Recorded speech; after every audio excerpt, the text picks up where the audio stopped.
Tonight, I want to begin with a question so gentle, you don't have to answer it. What if nothing is missing? What if the rest you are searching for is not something you must create, but something you uncover? As you lie there now, perhaps your body feels heavy, but your mind is still lightly awake. Maybe there is a subtle restlessness, a quiet scanning, as if part of you is still checking the day, making sure nothing was forgotten. Let that part relax. There is nothing left to complete tonight, no task unfinished that cannot wait until morning. Take a slow breath in through your nose and let it out softly through your mouth. Feel how the exhale naturally empties you. No effort, no strain.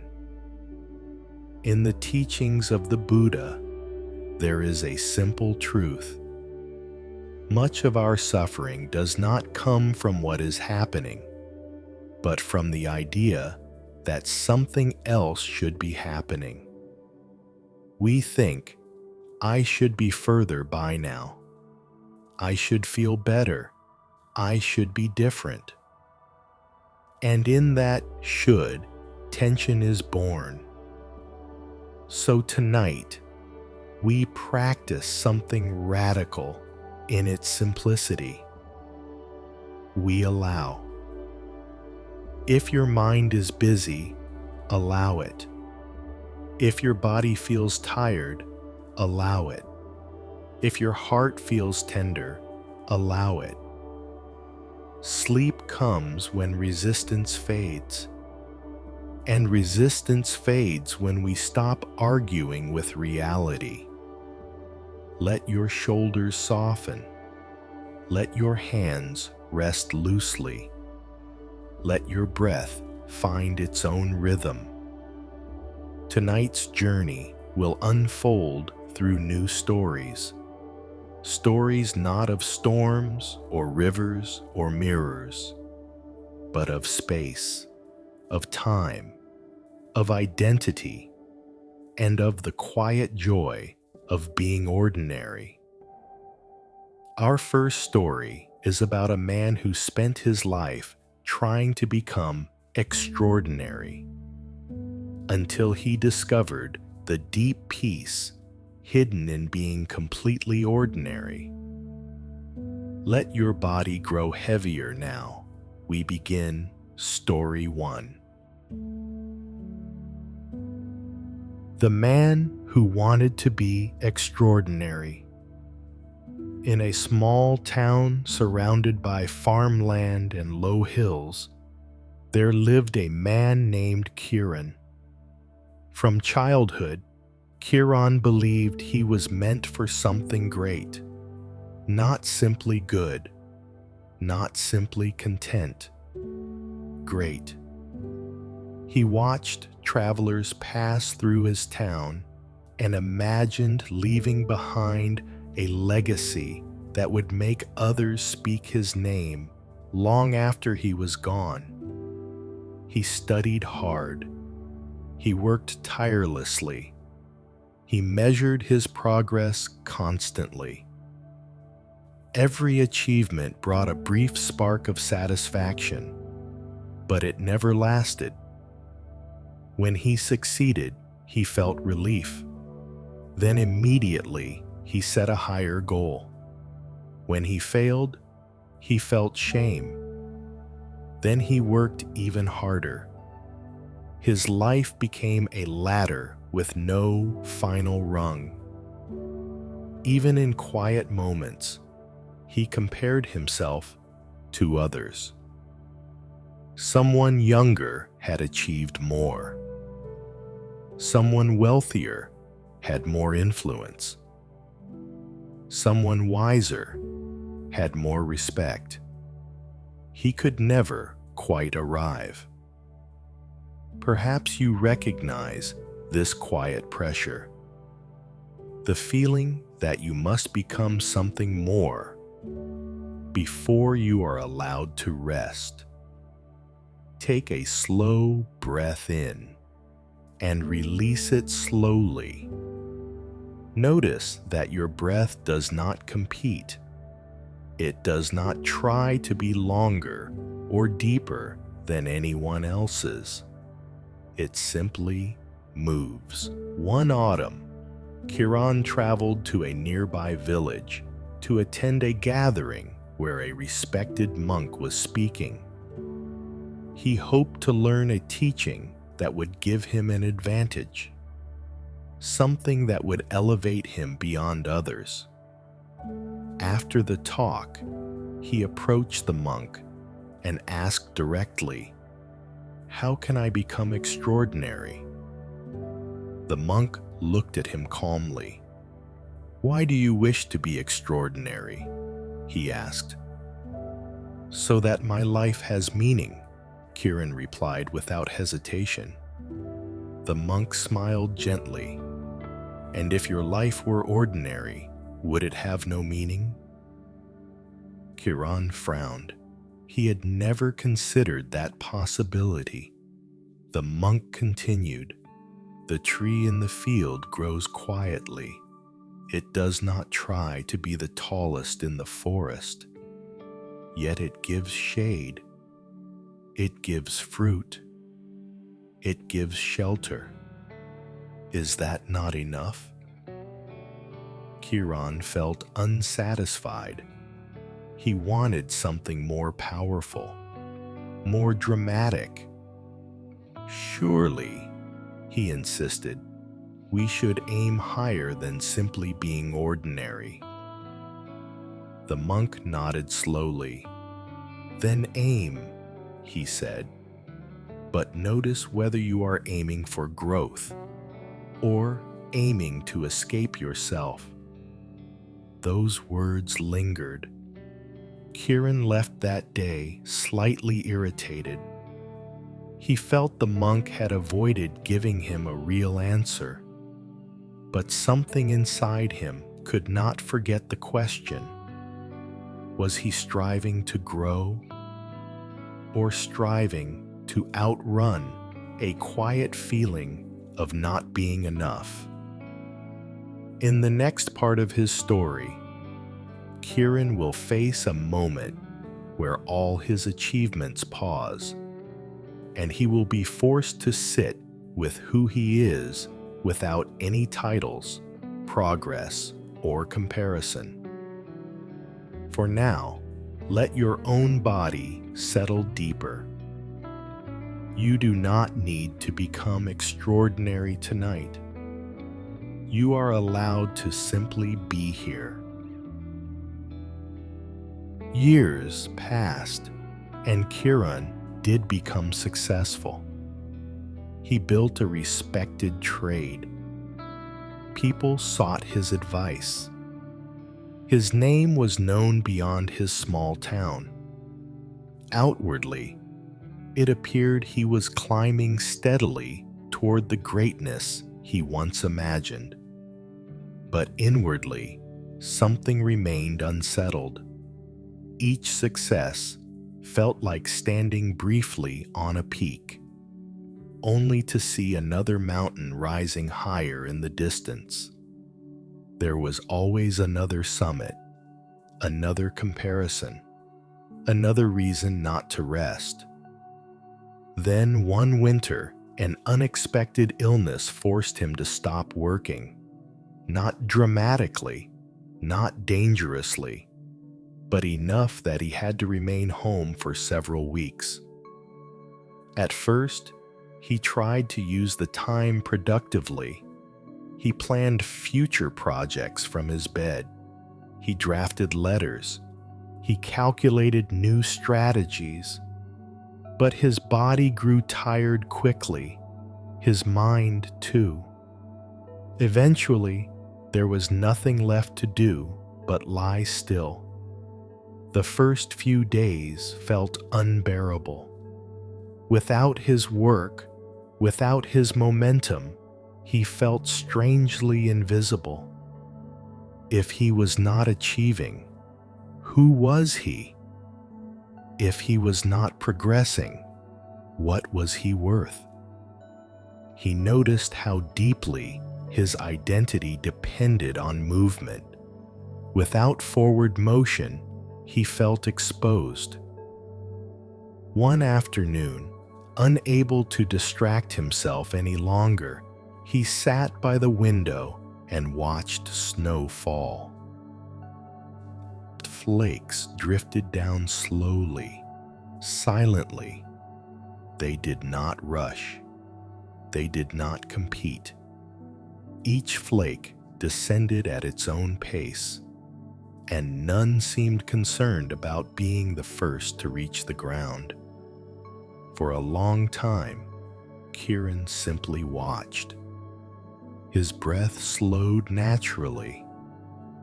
His shoulders dropped.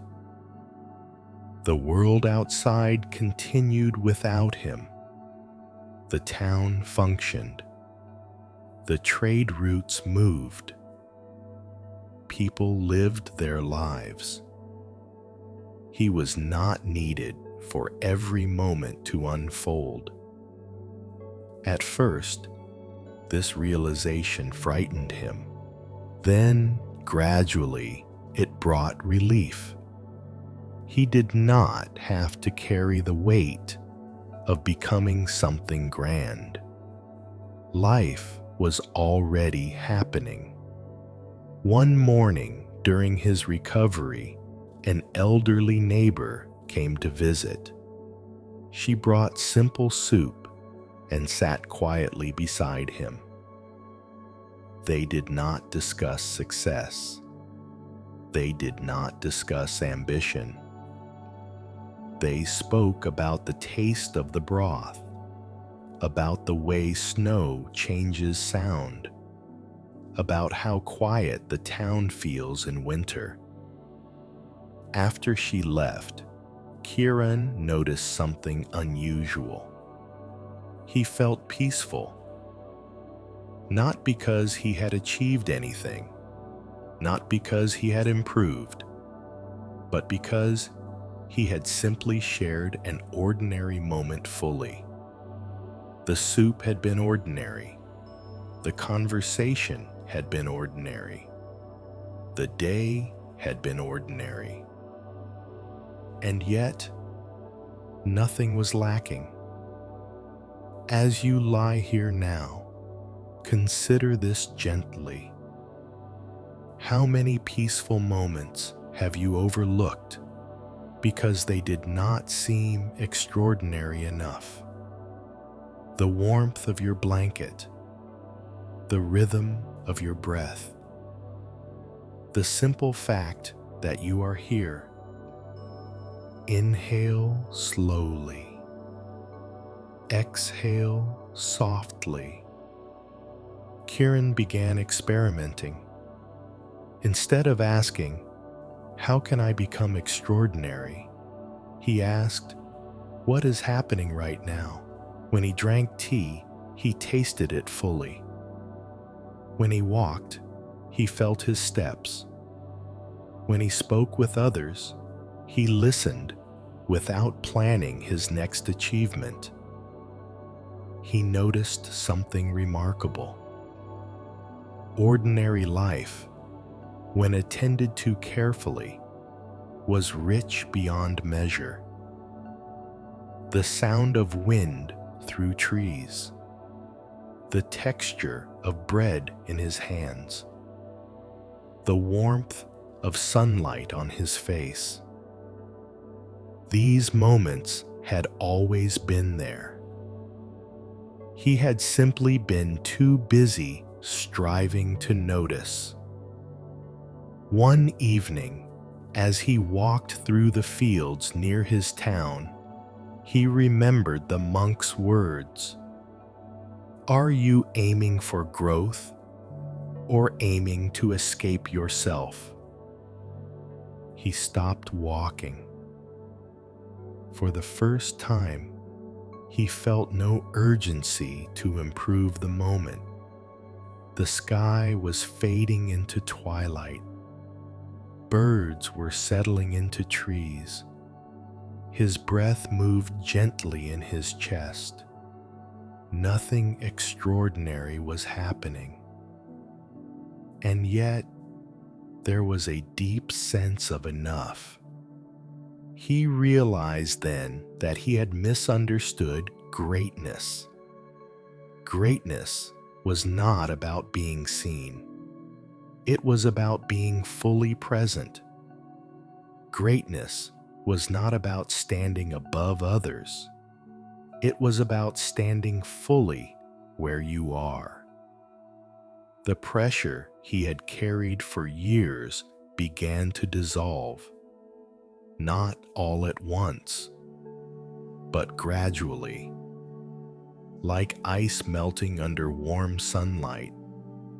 He still worked, he still set goals, but they no longer defined his worth. If success came, he welcomed it.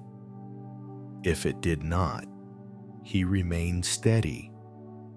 He was no longer chasing significance. He was living. And in living fully, quietly, attentively, he discovered something far more satisfying than applause. He discovered peace. Now, let that settle into you. You do not need to be extraordinary to deserve rest. You do not need to accomplish anything tonight. You are allowed to be beautifully, completely ordinary, and that is more than enough. Take a long, slow breath in and let it go gently. We will now move into our second story, one about time itself and about a clockmaker who discovered that rushing time only makes it feel heavier. Let your body sink deeper. Story 2. The Clockmaker Who Tried to Hurry Time.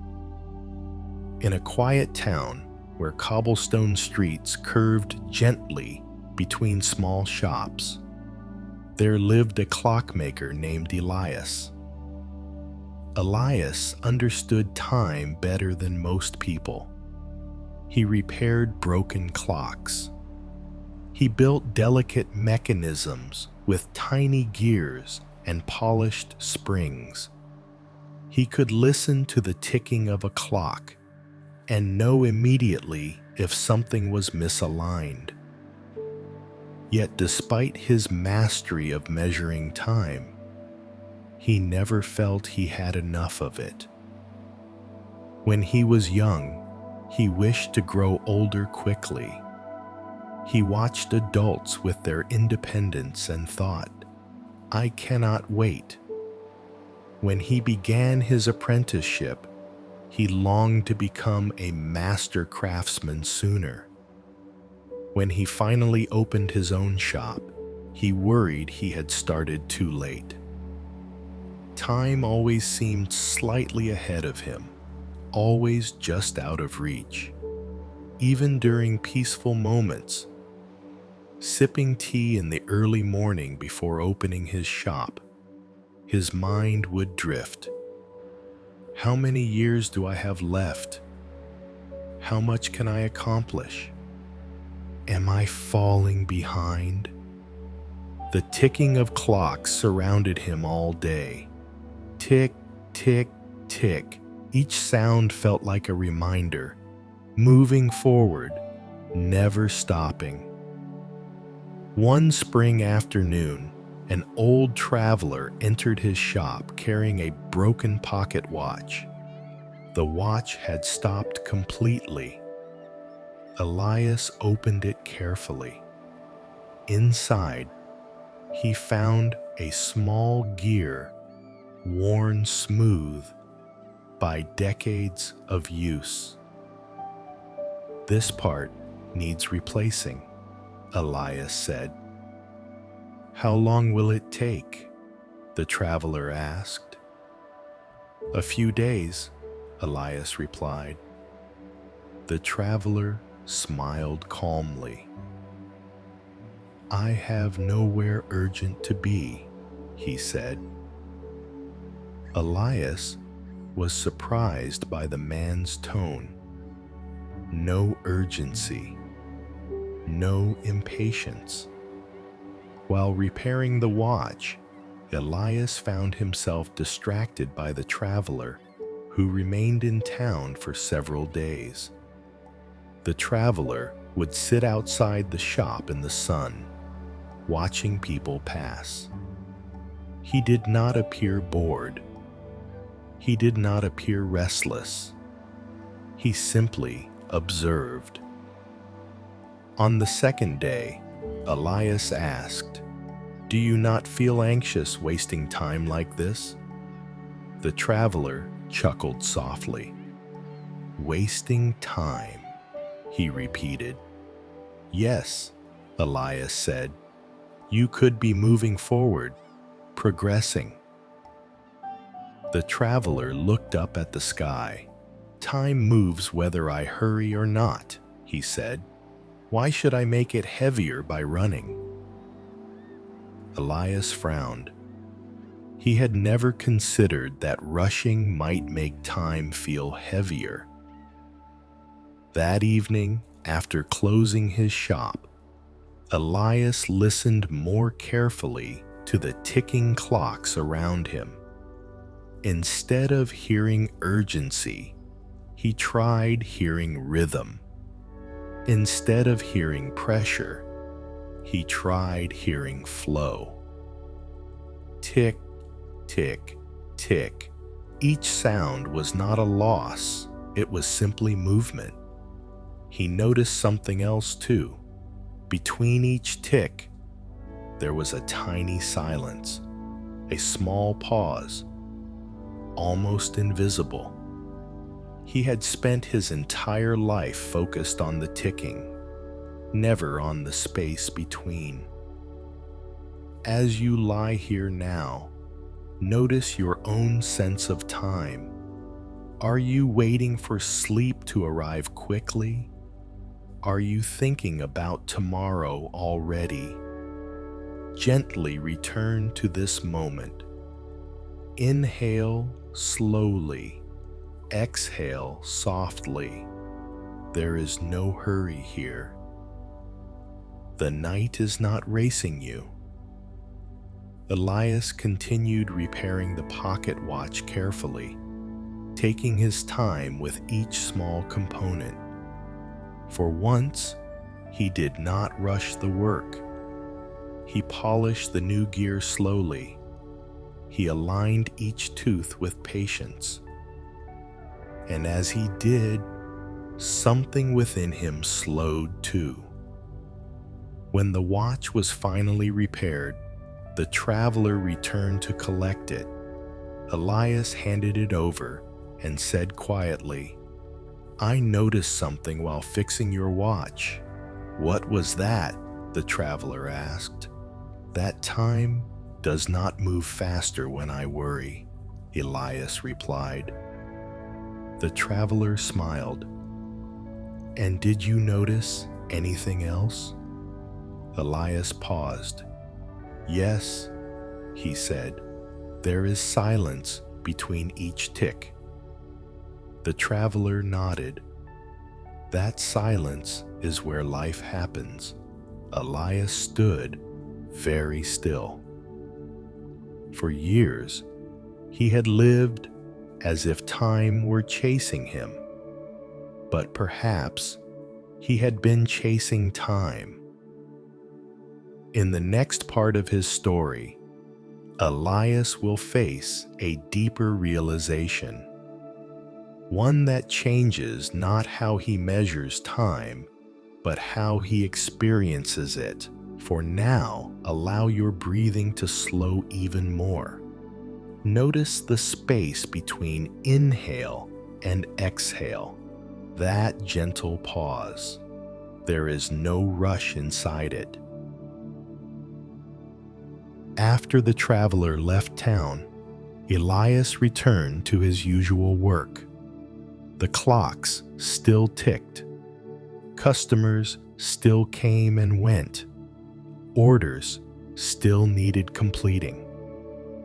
On the surface, nothing had changed. But inside him, something subtle had shifted. For the first time in his life, Elias began listening not only to the ticking, but to the space between ticks. Tick, pause, tick, pause. That pause was small, almost imperceptible, yet it was always there. He realized something profound. Time was not a relentless stream crushing him forward. It was a rhythm, and within every rhythm, there is rest. He began applying this understanding to his own day. Instead of rushing from one task to another, he inserted tiny pauses. After finishing a repair, he would set his tools down and take one full breath before starting the next. When a customer left, he would stand still for a moment before speaking again. Not long, just a breath. At first, it felt unnatural. His old habits pushed him to move faster, to fill every gap. But slowly, those small pauses began to soften him. The day no longer felt like something chasing him. It felt like something unfolding. One evening, as he closed his shop, a sudden realization came to him. He had spent most of his life fearing that he was running out of time. But what he was truly running out of were unexperienced moments. He had been so focused on the future that he had overlooked the present. Time does not disappear all at once. It disappears moment by moment. And if those moments are lived fully, nothing is wasted. As you lie here tonight, perhaps you feel time pressing against you. Tomorrow's responsibilities, next week's plans, future uncertainties. But notice this. Right now, there is only this breath, this inhale, this exhale. You are not inside tomorrow. You are here, and here is gentle. Elias's transformation deepened during one unexpected event. A storm struck the town one afternoon, strong enough to knock over several clocks in his shop. One large wall clock fell and shattered. For years, that clock had been his favorite piece, beautifully crafted, perfectly balanced. Seeing it broken on the floor, Elias felt a surge of frustration. All those hours of work, gone in a second. But then something unusual happened. He did not panic. He did not curse the storm. He knelt down slowly and examined the pieces. Wood fragments, bent metal, scattered glass. The clock had measured thousands of hours, but those hours were not stored inside it. They had already been lived. Nothing had been stolen. Nothing had been erased. The storm had simply changed form. As he gathered the pieces, he felt calm. He realized he had spent years trying to control time, as if he could secure it like an object. But time was not something to hold. It was something to inhabit. That night, instead of repairing the broken clock immediately, he lit a small lamp and sat quietly in his shop. No ticking, no urgency, just stillness. He closed his eyes and listened. At first, he heard faint echoes of ticking from the other clocks, but gradually, even that sound faded into the background. What remained was silence. And within that silence, presence. He felt deeply at rest, not because time had slowed, but because he had stopped pushing against it. In that stillness, he understood something clearly. Time is not the enemy. Resistance is. When you resist the present moment, time feels like pressure. When you inhabit the present moment, time feels spacious. Tonight, as you rest, let time move without interference. You do not need to hurry sleep. You do not need to measure how long you have been awake. You do not need to calculate anything. Just breathe, tick, pause, inhale, pause, exhale, pause. The night has its own rhythm, and you are part of it. Elias continued his work for many years after that. He still repaired clocks, he still respected time, but he no longer felt chased by it.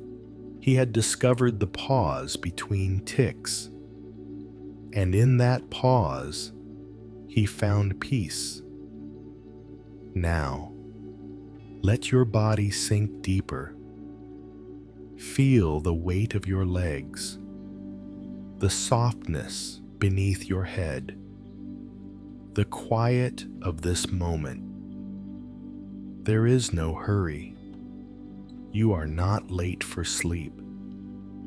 Sleep arrives when you stop measuring.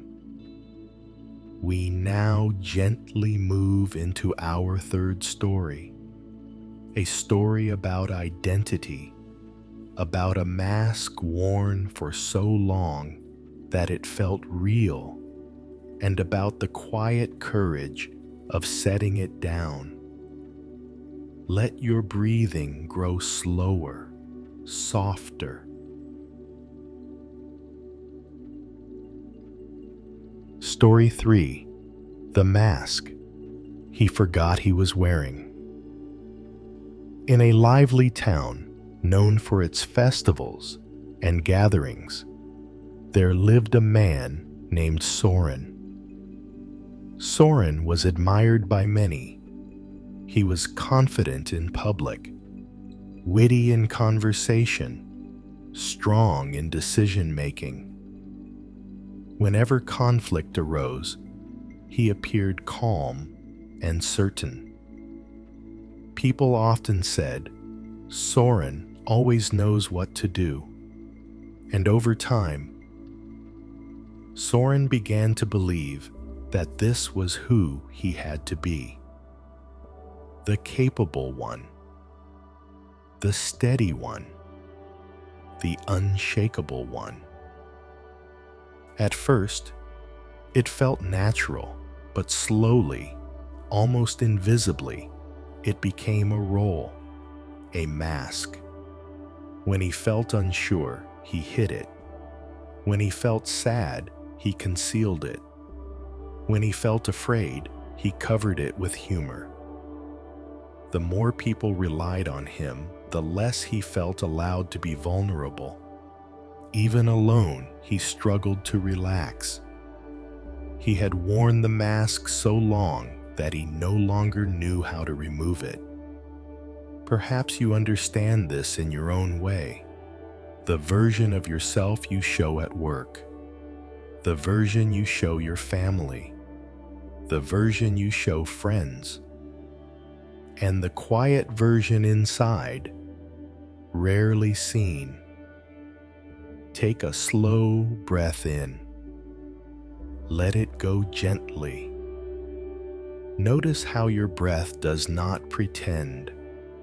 It rises when it rises. It falls when it falls. It does not try to appear strong or composed. One evening, after hosting a large gathering, Soren returned home exhausted. The laughter still echoed faintly in his ears. But once the door closed behind him, silence filled the room. He stood there for a long moment. No one was watching.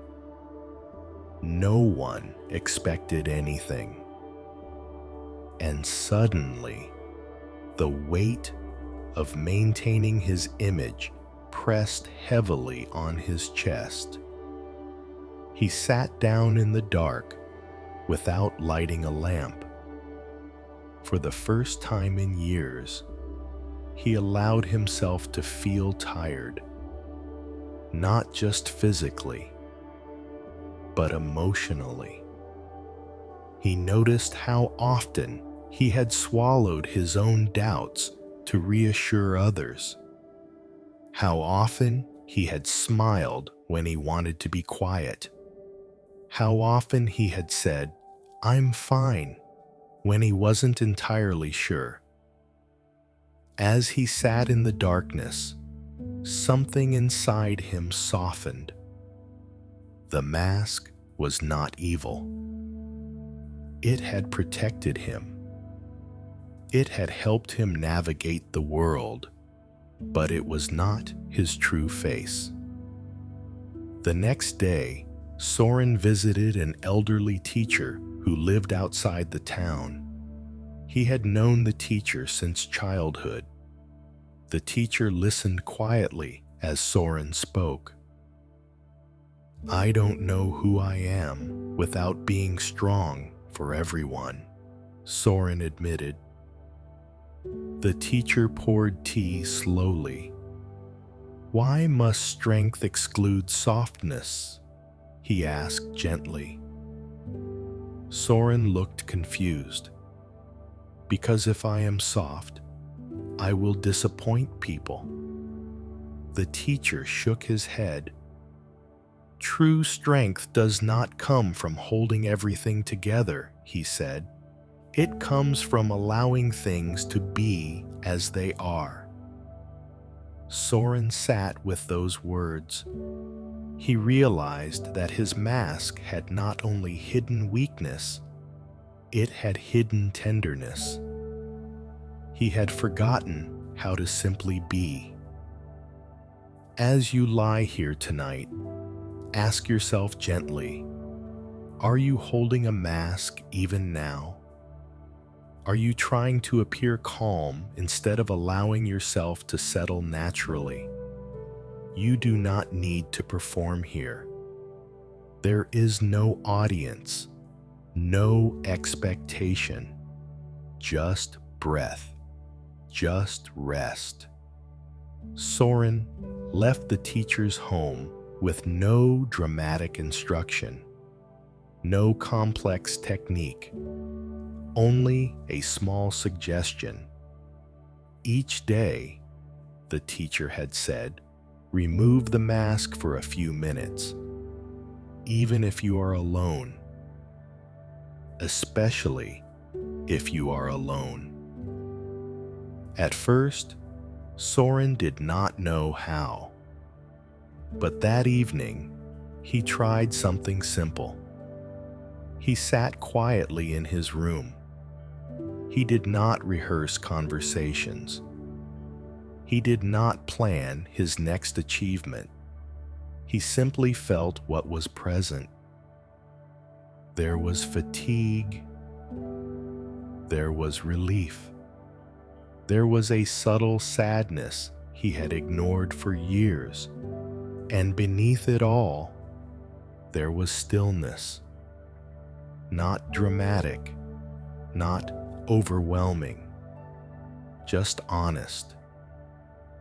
In the next part of his story, Soren will face a moment where he must choose to put the mask back on as usual, or to show up as he truly is. For now, let your own body relax deeper. You do not need to be strong right now.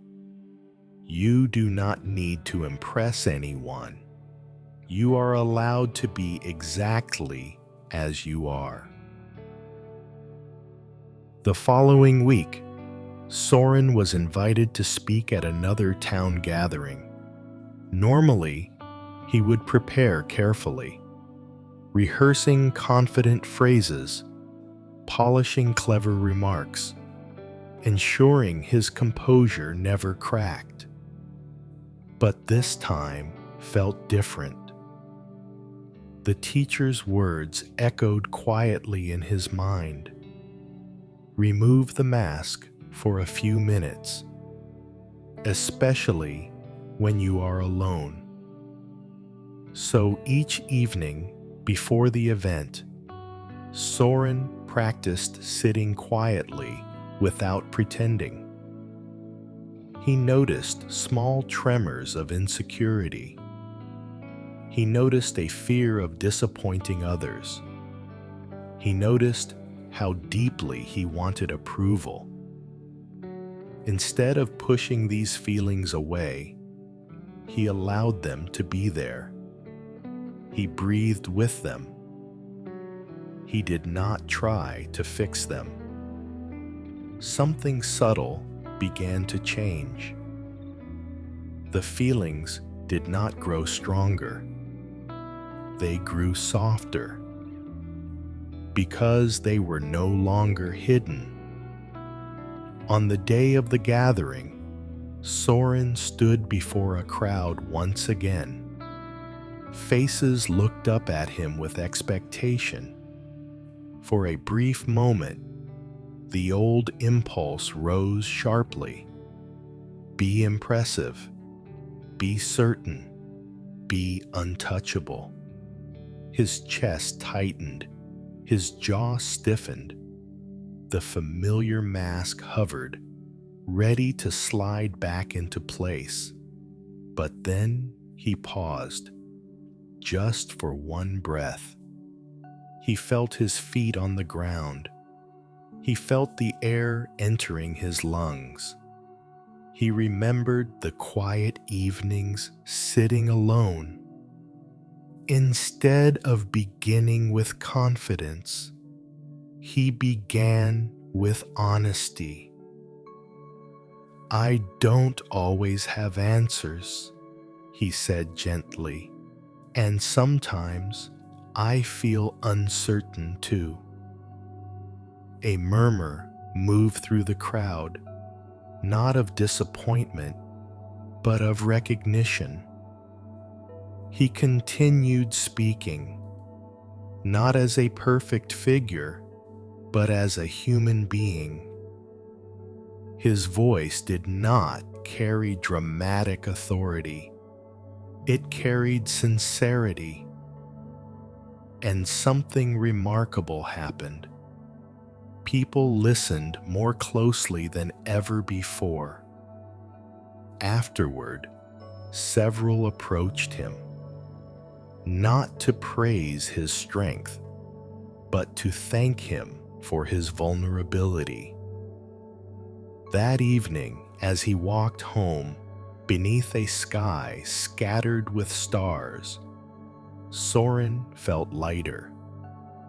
The mask had not shattered, it had simply loosened. He realized that authenticity required far less effort than performance.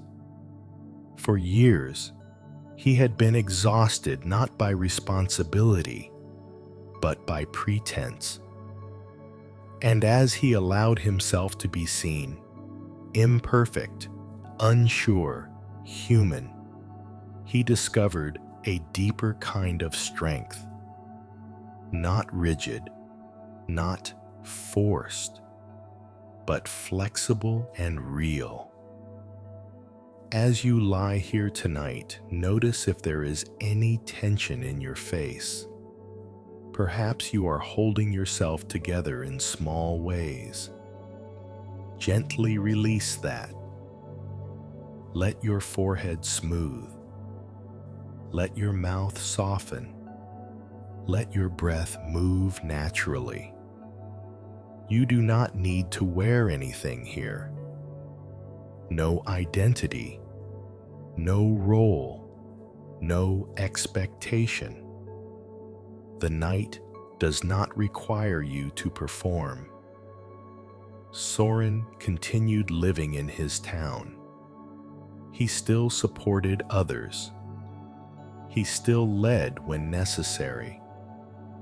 But he no longer carried the burden of always appearing invincible. Sometimes he admitted when he was tired. Sometimes he asked for help. And in doing so, he felt more connected than ever before. He understood now. The mask had never made him strong. It had made him distant. When he set it down, he did not become weaker. He became whole. Now, as your body grows heavier and your mind softer, imagine gently setting down any role you have carried today. The worker, the parent, the partner, the friend. Let them rest beside you. For this moment, you are simply awareness breathing. Nothing more, nothing less. Take one long, slow breath in and let it go fully. In the next story, we will explore something even quieter, the art of doing nothing, and how a monk who was criticized for laziness revealed a profound understanding of stillness. Let your body sink deeper into comfort. Story 4: The Monk Who Did Nothing. At the edge of a forest monastery, there lived a monk named Ananda. Among the community, Ananda had a reputation. He was known as the monk who did nothing. While others rose before dawn to sweep paths, gather firewood, or prepare meals, Ananda was often seen sitting beneath an old banyan tree. While others memorized scriptures or debated philosophy, Ananda quietly watched the wind move through the leaves. He fulfilled his basic duties, yes. He ate when food was offered. He cleaned his bowl. He joined communal meditation. But outside of what was required, he seemed to do very little. Some of the younger monks grew frustrated. "He is lazy," they whispered. He contributes less than the rest of us. One day, a particularly ambitious novice approached him. "Why do you sit here so much?" the novice asked bluntly. "Shouldn't you be doing more for the monastery?" Ananda opened his eyes slowly. "I am doing something," he replied gently. The novice looked around. "You are just sitting," Ananda smiled. "Yes," he said, "I am sitting." The novice left unconvinced. From the outside, stillness often looks like inactivity, but inside stillness, something deeper may be unfolding. As you lie here tonight, perhaps you feel the pressure to always be doing. Even now, you might think, "I should fall asleep faster. I should be more relaxed. I should stop thinking." Notice how even rest can become a task. Take a slow breath in and let it go. There is nothing you need to accomplish here. One afternoon, the head teacher of the monastery called Ananda forward. Some monks had complained. They believed Ananda was not working hard enough. The teacher asked calmly, "Ananda, what do you do when you sit beneath the tree?" Ananda bowed slightly. "I watch," he said. "What do you watch?" the teacher asked. "I watch the body breathing," Ananda replied. "I watch thoughts arise and pass. I watch impatience come and go. I watch the desire to move and the desire to stay." The teacher nodded but remained silent. Ananda continued, "I have noticed that when I chase thoughts, I become restless. When I resist thoughts, I become tense. But when I watch without interfering, the mind settles on its own." The teacher turned to the gathered monks. "Which is harder," he asked them, "to sweep the courtyard or to sit still without escaping yourself?" The younger monks lowered their eyes. Sweeping was easy. It provided visible progress. But sitting quietly with one's own mind, that was far more challenging. Ananda was not doing nothing. He was practicing the most subtle discipline, the discipline of non-interference. That evening, as the sun set, Ananda returned to his banyan tree. The air was warm. The forest hummed softly. He felt sensations in his legs.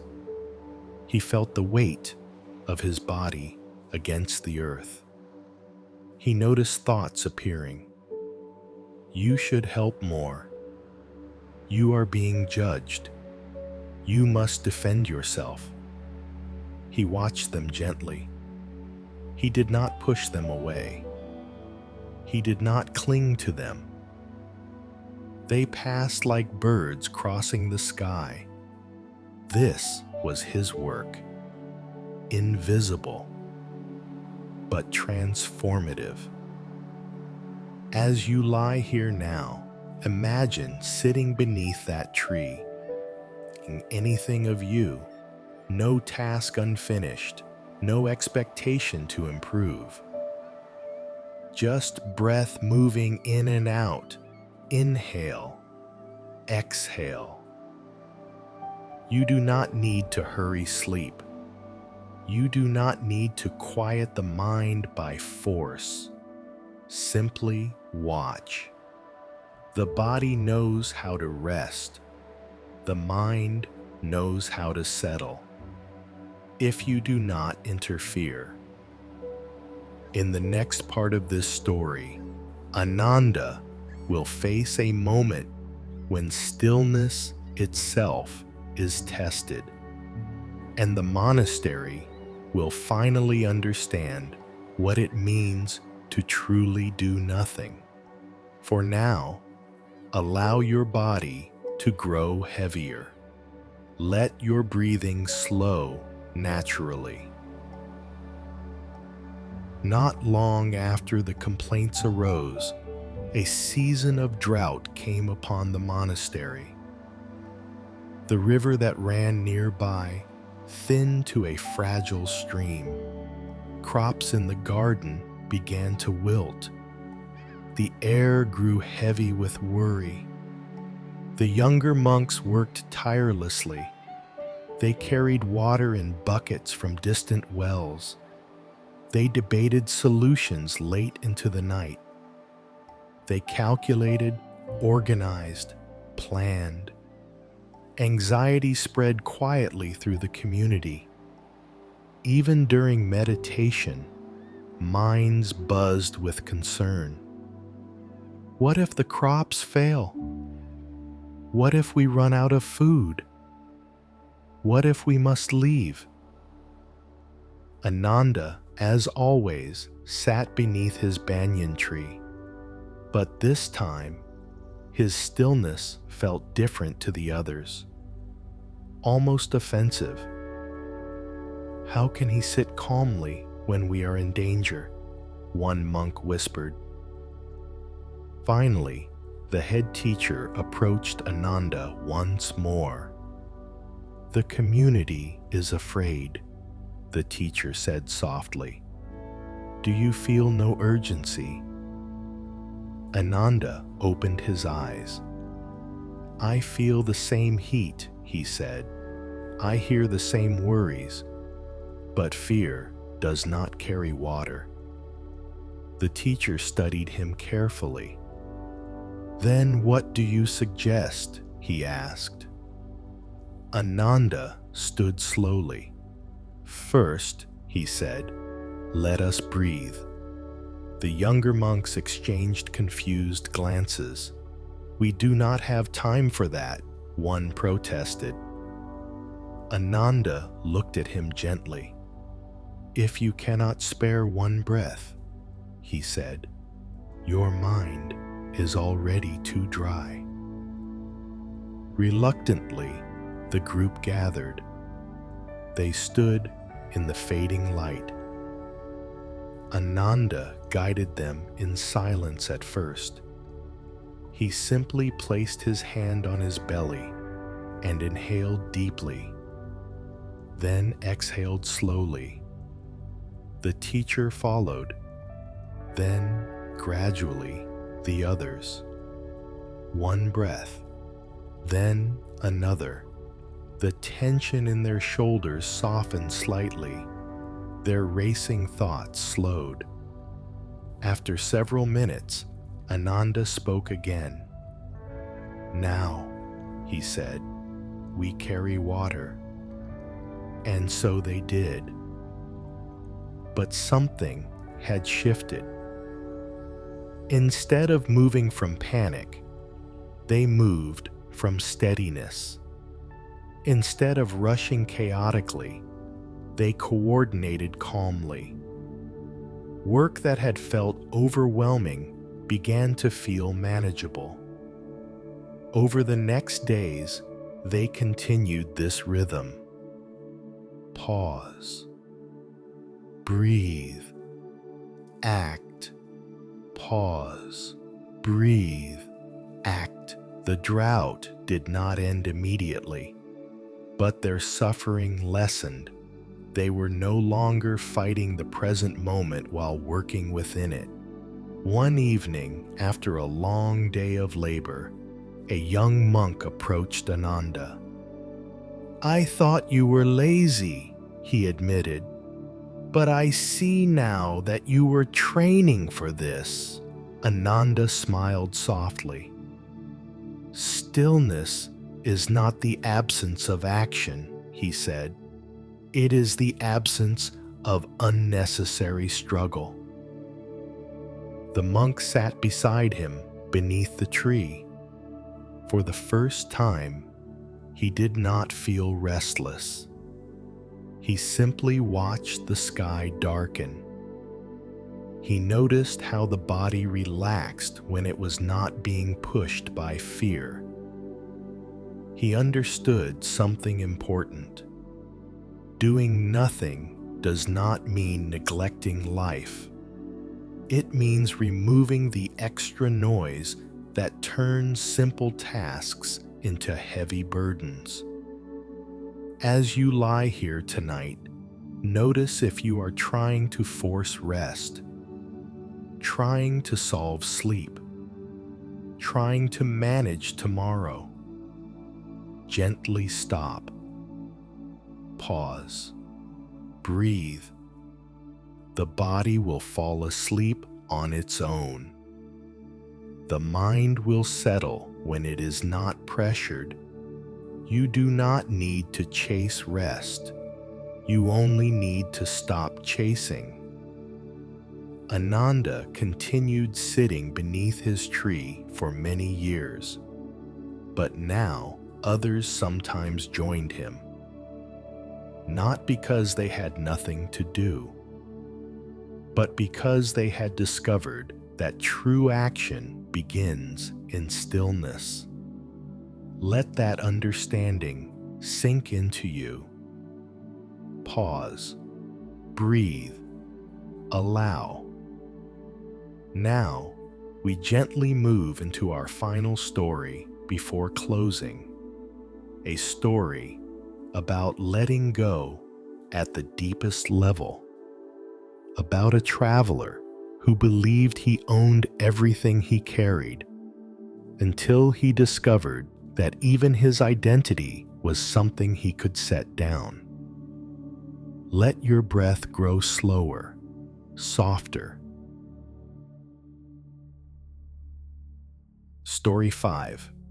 The Traveler Who Could Not Put Down His Name. There once was a traveler named Dev. Dev had walked through many lands. He had crossed deserts, climbed hills, slept beneath open skies. In his bag, he carried only what was necessary: clothing, a bowl, a blanket, a journal. But there was something else he carried, something invisible and far heavier. His name. Not just the sound of it, but everything attached to it. I am intelligent. I am misunderstood. I am successful. I am a failure. I am this kind of person. I am not that kind of person. Wherever he went, he introduced himself carefully. He explained his past. He defended his choices. He corrected misunderstandings. He carried his story like a fragile glass object that must never crack. If someone criticized him, he felt wounded. If someone praised him, he felt inflated. Both reactions were exhausting. One evening, Dev arrived at a small mountain hermitage where an old nun lived alone. She offered him simple food and a place to rest. After dinner, she asked gently, "Who are you?" Dev smiled confidently. "I am Dev," he said. "I have traveled far. I have studied with teachers. I have learned many things." The nun nodded. "That is your name," she said, "and those are your experiences. But who are you?" Dev felt slightly puzzled. "I just told you," he replied. The nun poured tea quietly.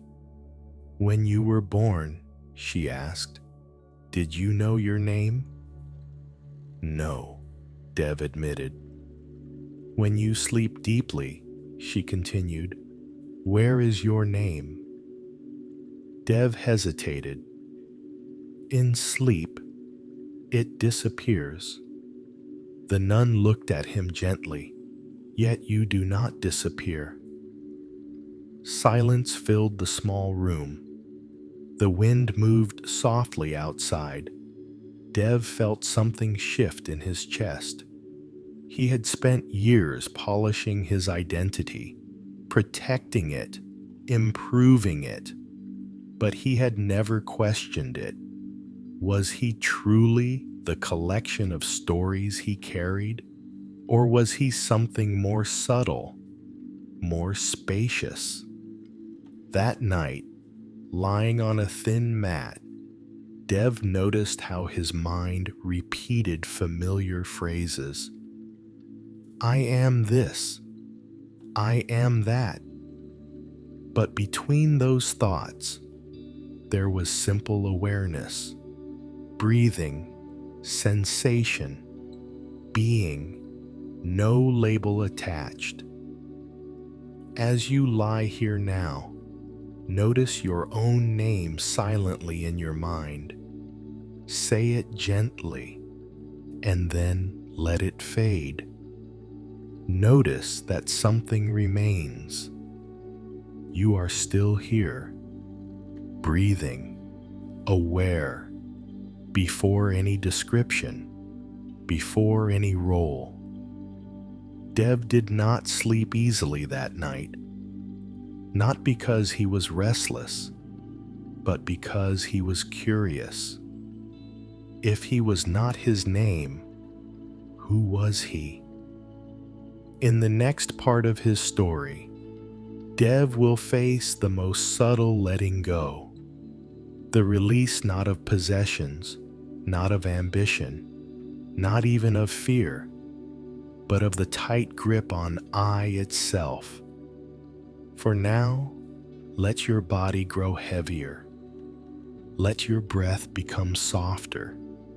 There is nothing you need to be in this moment. No identity to defend. No story to maintain. Just awareness. Resting. Before dawn, Dev rose quietly and stepped outside the hermitage. The sky was still dark, but a faint line of silver stretched along the horizon. He stood there, wrapped in his blanket, listening.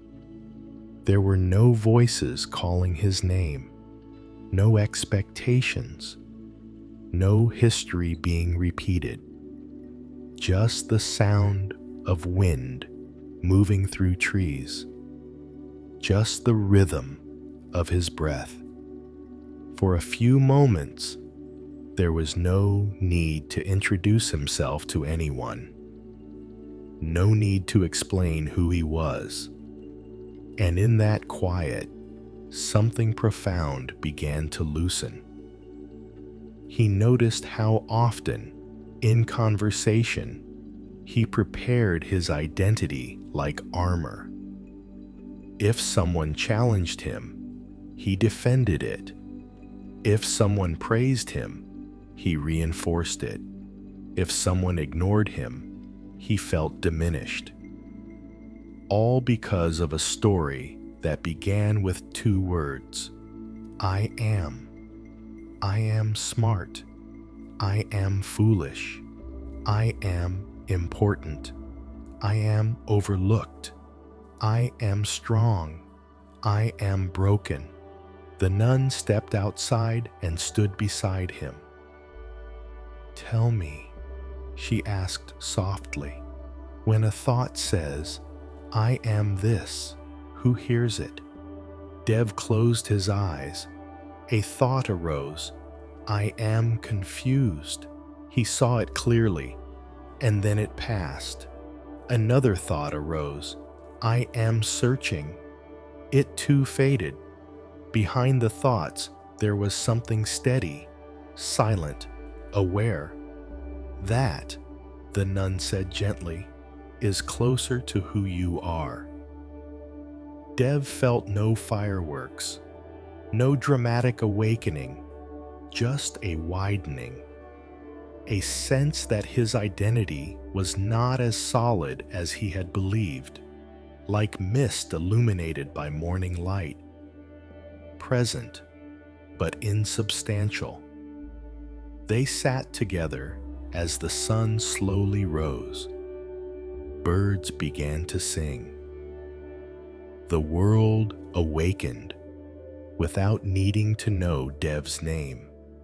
He realized something simple yet liberating. He did not have to abandon his name. He did not have to erase his past. He simply did not have to cling to it. A name is useful. A story is useful. But they are tools. The essence.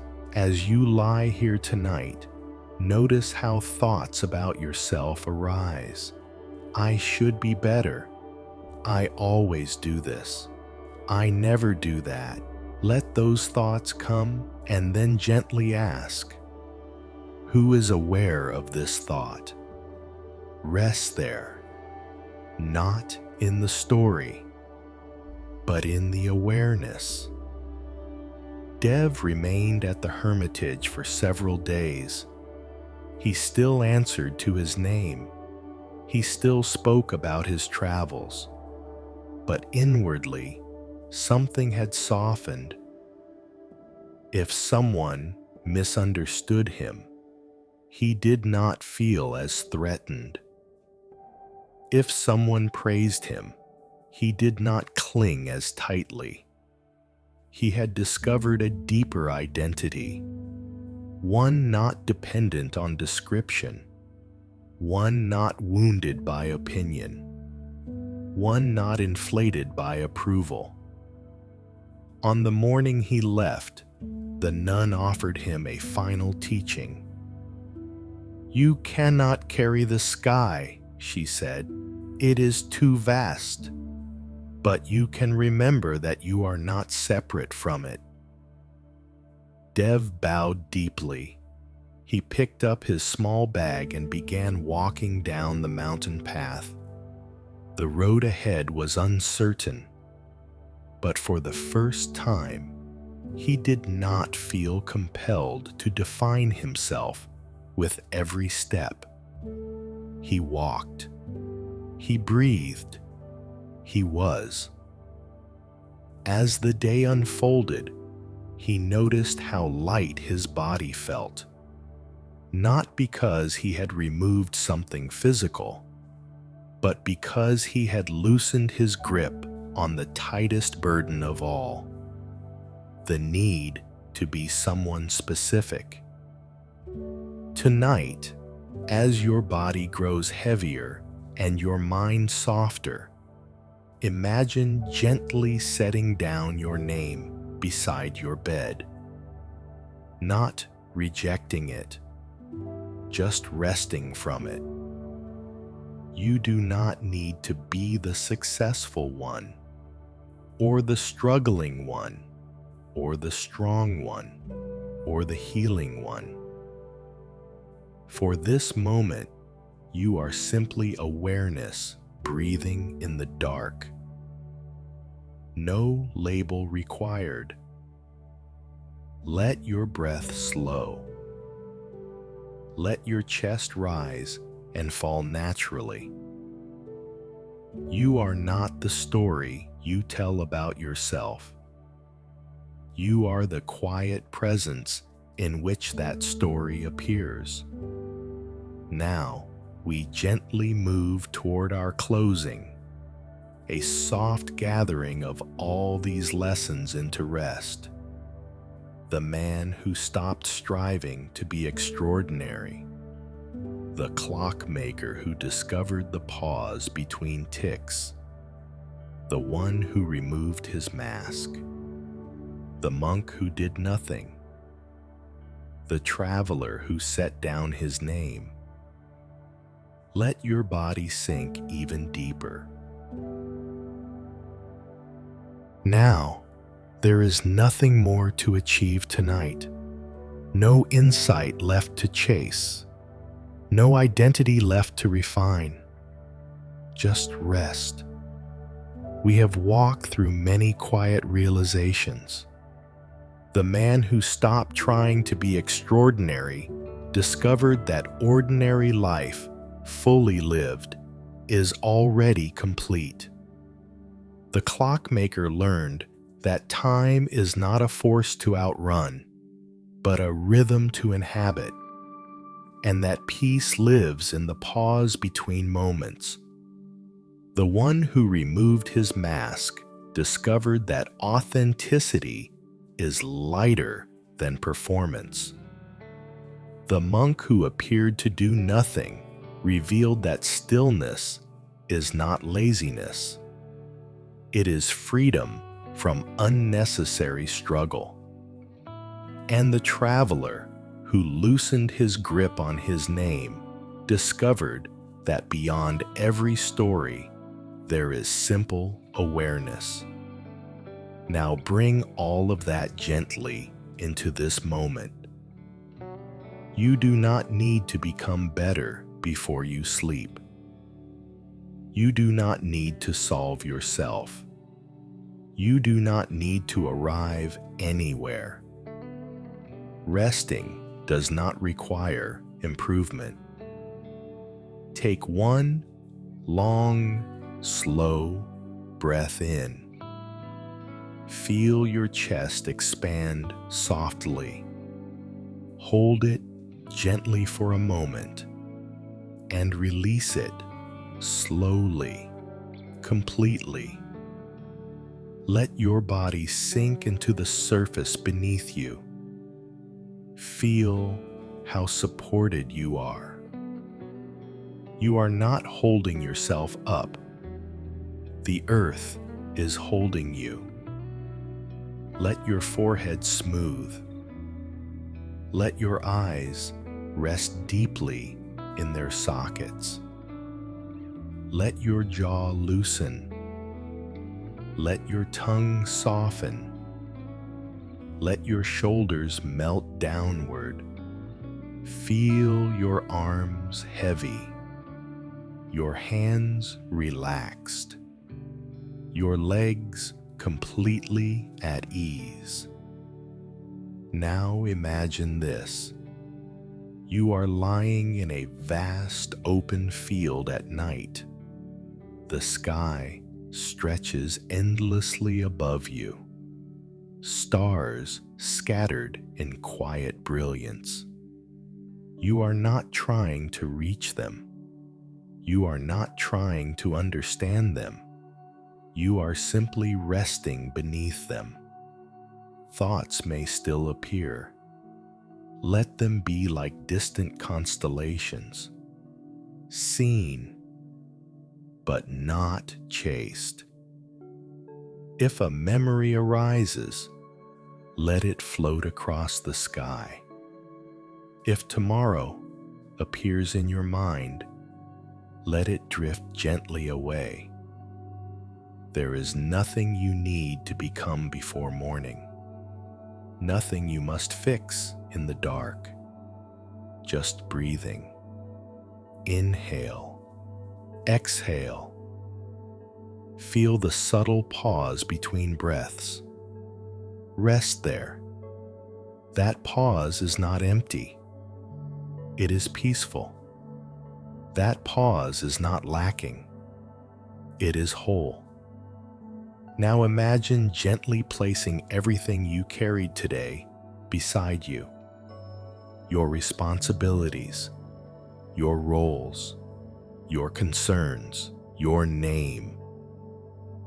Set them down as if placing stones on the earth. You can pick them up tomorrow. Tonight, you rest without them. Without striving, without comparing, without performing, without becoming, just being.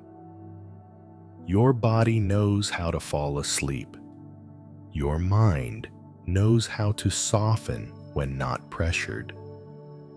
Allow the breath to grow quieter. Allow the thoughts to grow fainter. Allow the body to grow heavier. If sleep comes slowly, that is fine. If it comes quickly, that is fine. There is no rush. The night is long and patient. You are safe. You are supported. You are enough, even in stillness, even in silence, even in complete ordinariness. Let the last few breaths be effortless, soft, unforced.